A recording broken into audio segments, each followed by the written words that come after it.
नहीं है, रुचि नहीं, तो ततः कि क्या लाभ, इससे क्या लाभ।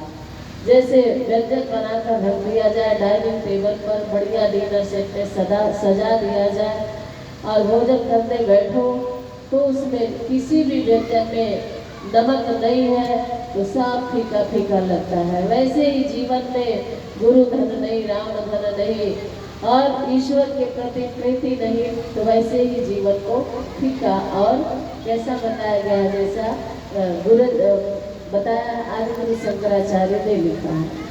खडांगादि वेदो मुखे शास्त्र विद्या कवित्वानि गद्यम सुपद्यम करोमि मनश्चेन लग्नम गुरो रंभि पद्मे ततः। खडांगादि वेदो मुखे शास्त्र विद्या, आपको वेदों पुराणों का ज्ञान है, कंठस्थ है, शास्त्रों का ज्ञान है, वेदों का ज्ञान है, पुराणों का ज्ञान है, बहुत बड़े आप कवि भी हो, कवित्वादि गद्यम सुपद्यम करोगे, बहुत बड़े कवि हो, काव्य गद्य सबके जानकार हो, लेकिन मनश्चेत लगने, बुद्धि मन पवित्र अगर परमात्मा में नहीं है रुचि, भगवान गुरु में नहीं है, तो ततः के ये सब क्या लाभ, इससे क्या लाभ। तो आप सभी लोगों के अंदर ईश्वर विश्वास और अपने अंदर के देवत्व को जागृत करने का प्रयास करने का एक छोटा सा प्रयोग है पावन प्रज्ञा प्राण कथा और दीप महायज्ञ तथा जो यज्ञ चल रहे हैं यहाँ सुबह में, वो सब केवल एक प्रयोग किया जा रहा है कि हम हैं क्या, हम भटके हुए देवता हैं। कभी शांति को हरिद्वार आप जाइएगा तो वहाँ आपको एक ऐसे देवता का चित्र दिखाई देगा जहाँ कितने लोग जाते हैं तो पैंट में से कंघी निकाल के बालों में संवारने लगते हैं। ऐसा महादेवता गुरुदेव ने स्थापित किया है और उसके सामने लिखा है भटका हुआ देवता। और जब आप उस देवता को प्रणाम करने जाएंगे ना तो उसमें एकदम हूबहू आप ही की तरह से देवी देवता दिखाई देंगे। खड़े होंगे तो लगेगा हम ही है उसमें खड़े।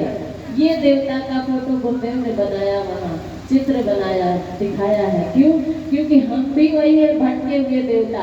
उसी भटकन को विश्वास में बदलने के लिए, उसी अविश्वास, अश्रद्धा, अनास्था का जो आज संकट फैला है, इसी को अनास्था को आस्था में, अविश्वास को विश्वास में, अश्रद्धा को श्रद्धा में, ईश्वर के प्रति विश्वास श्रद्धा जागृत हो जाए, हमारे अंदर का वो भटका हुआ देवत्व तो फिर से जागृत हो जाए, हमारी श्रद्धा, हमारी संवेदना फिर से, हम संवेदना और श्रद्धा से लबालब भरे हो मेरे भाइयों बहनों।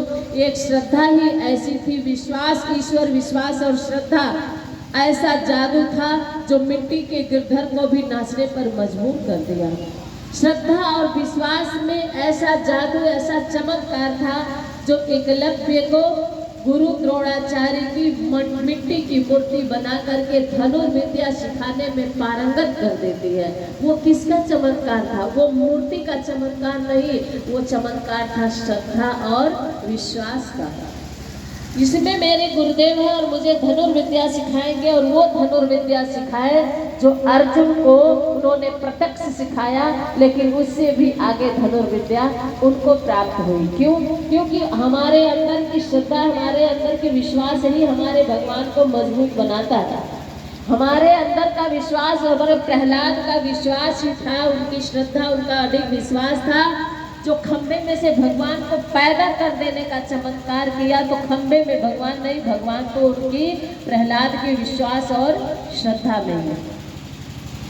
आज का मानव, बौद्धिक युग का मानव विज्ञान देवता की आराधना, साधना, उपासना करते करते इतना जटिल बुद्धि का हो गया है कि पहले के लोगों में बड़ी श्रद्धा रहा करती थी, बड़ा विश्वास रहा करता था। और एक दिन पूर्णिमा के दिन सत्यनारायण भगवान की कथा करवा लेता, 5 शंख बज जाती, चरणामृत पान कर लेता, प्रसाद चूर्ण का ले लेता, तो मानो लगता कि भगवान हमारे घर में पधार चुके हैं और हमने भगवान की पूजा करके बड़ी तृप्ति और बड़ी संतोष और बड़ी ही शांति महसूस करता। लेकिन आज के व्यक्ति का वो नॉर्मल विचार नहीं रह गया है, वो इतना जटिल तर्क तथ्य पर प्रमाणित से आज का भगवान चाहिए। आज बटन दबाया तो पंखा चालू हो गया, हवा आने लगी, तो उसमें विश्वास है विज्ञान देवता पर। लेकिन जैसे ही गायत्री मंत्र पढ़ा या राम राम जपा, वैसे ही भगवान आकर के खड़ा नहीं हो गया, तो भगवान पर विश्वास नहीं है। प्रत्यक्ष पर आज विश्वास है, अप्रत्यक्ष पर विश्वास नहीं है। जबकि प्रत्यक्ष से भी कहीं अधिक अत्यधिक शक्ति होती है अप्रत्यक्ष में। बल्ब जल रहा है प्रत्यक्ष है, लेकिन बिजली जो विद्युत है वो अप्रत्यक्ष है। अब जरा बताइए कि आपका बल्ब शक्तिशाली है, महत्वपूर्ण है, या इसके अंदर जो इसको पावर दे रही है वो बिजली महत्वपूर्ण है? बोलिए। अगर इसके अंदर का वो जो पावर है, बिजली का, विद्युत का पावर है, जो शक्ति है, वो अगर ना हो, जो प्रत्यक्ष है, दिखाई नहीं देती है, तो क्या बल्ब किसी काम का रह जाएगा क्या? लेकिन बल्ब प्रत्यक्ष है तो हम मानते हैं कि बिजली है, लेकिन बल्ब अगर हटाया जाए फिर भी पावर विद्युत है, तो हम उसे नहीं मानते। क्यों? आज का व्यक्ति इतना जटिल बुद्धि वाला हो गया है, विज्ञान के युग का व्यक्ति।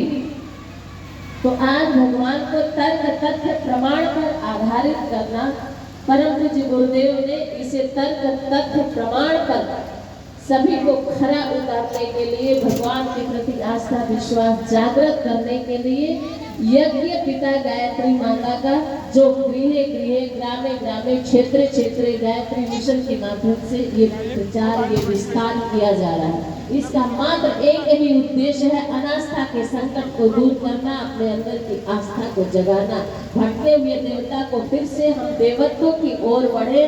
बस यही ये प्रयोग है यज्ञ।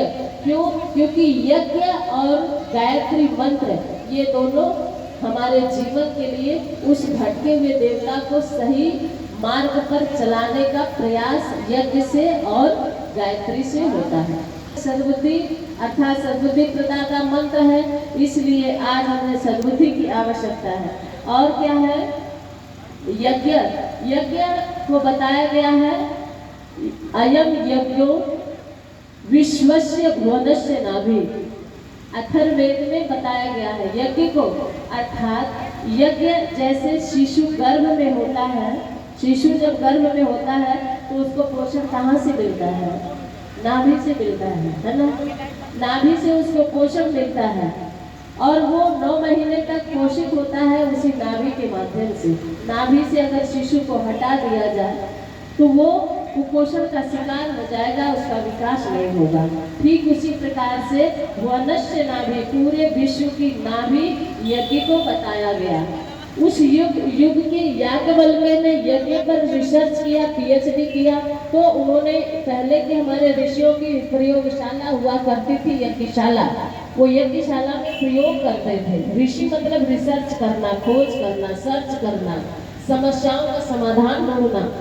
तो यज्ञ से उन्होंने निकाला, यज्ञ को प्रयोगशाला में जो ऋषि करते थे तो उससे वो निकालते थे। और इस युग के याज्ञवल्क्य परम पूज्य गुरुदेव जो लुप्त होती परंपरा को, इस ऋषि परंपरा को, गायत्री और यज्ञ को उन्होंने पुनर्जागृत किया, संस्कारों की परंपरा को पुनर्जागृत किया।